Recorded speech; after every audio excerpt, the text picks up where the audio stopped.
Hello, N4H&H here with another unboxing video. This literally just arrived like 5 minutes ago. Joel, KC4WZB, who owns the FTdx10 that I've been reviewing, dropped this off. It's, well, look how they've got this packaged. It's an external speaker. There's the cable. External speaker for the FTdx10. You know, if you know Yaesu, they'll put out a speaker that matches the profile of the radio. So this ought to be really, really nice. Let's see. Yeah, there we go. So, all right, I'll go ahead and get this hooked up. Please stand by. Okay, so we've just unboxed the external speaker for the Yaesu FTdx10, and the external speaker plugs in here. I'll tuck it under. So it plugs in right next to the power connector. And and I should point out on this end, it's just a mono 1/8" jack or plug, mono 1/8". And then on the other end, on the speaker end, it is RCA. So I'll plug that into the speaker. Let me see if I can get that in the frame here. Show you the, so plugs in here on the speaker. The speaker has a bracket here you can raise up if you want to raise the speaker up. There it is right there. See?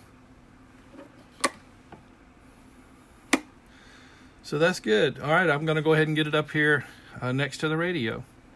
I'll be back. Okay, N4H&H back. I have the external speaker connected and installed up here next to the radio. And already I'm noticing more full-bodied audio. I might even have to go into the menu and into the radio setting, mode SSB, where I've adjusted the audio, the bass gain up to 10. I think I'm going to have to lower that some.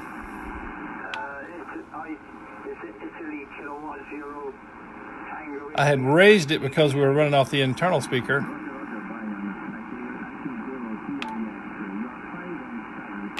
I'll try 3. Now, if you'll bear with me, I'm going to disconnect the external speaker temporarily and let you hear a comparison.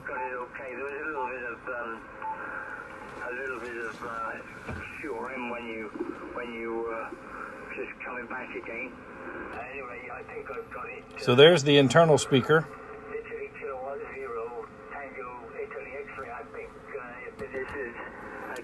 And there is the external.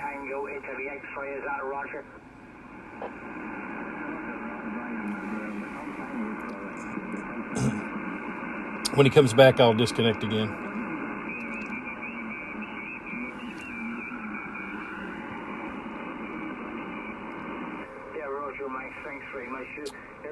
External speaker. And now back to the internal speaker. The internal speaker is not bad, but if you're going to use the FTdx10 as a base station, you will probably want to get the SP-30 External Speaker. That's the model number. Boy, it looks really good. It fits the profile, and it'll just give you a little more full-bodied receive audio. So there you have it, the unboxing and installation of the Yaesu SP-30, the matching external speaker that goes with the FTdx10. Nice profile, fits with the 10, makes it look like a base station. There's absolutely no reason this radio would not make a fine base station, and space saving too. Let me zoom out so you can see. That's how it looks with the external speaker next to it, and there it is in relation to the FTdx5000. So it's a nice compact base station, and no compromise from what I've discovered so far in the videos I've been shooting, and I'm not finished. I'll be shooting more. So I want to say thanks to Patreons for helping me do this, helping keep the channel going. New Patreons, Todd, John, Don, thank you so much. I really appreciate what you do to help us continue to do this, provide this type of content. It's nothing fancy. Just try to get in here with the radios and show how to use them under various different types of conditions and what type of controls and features we have on the radios that can help us pull out the weak signals or combat QR Mary, set up our transmit audio, all the various things that come in handy operating a amateur radio. So thanks again to the Patreons who help keep the channel going. And if you would, like the video, subscribe to the channel, click the bell so you'll be notified of future videos, and not only in this series, but future videos in general. And so thanks for watching. I appreciate it. 73 from N4 H&H.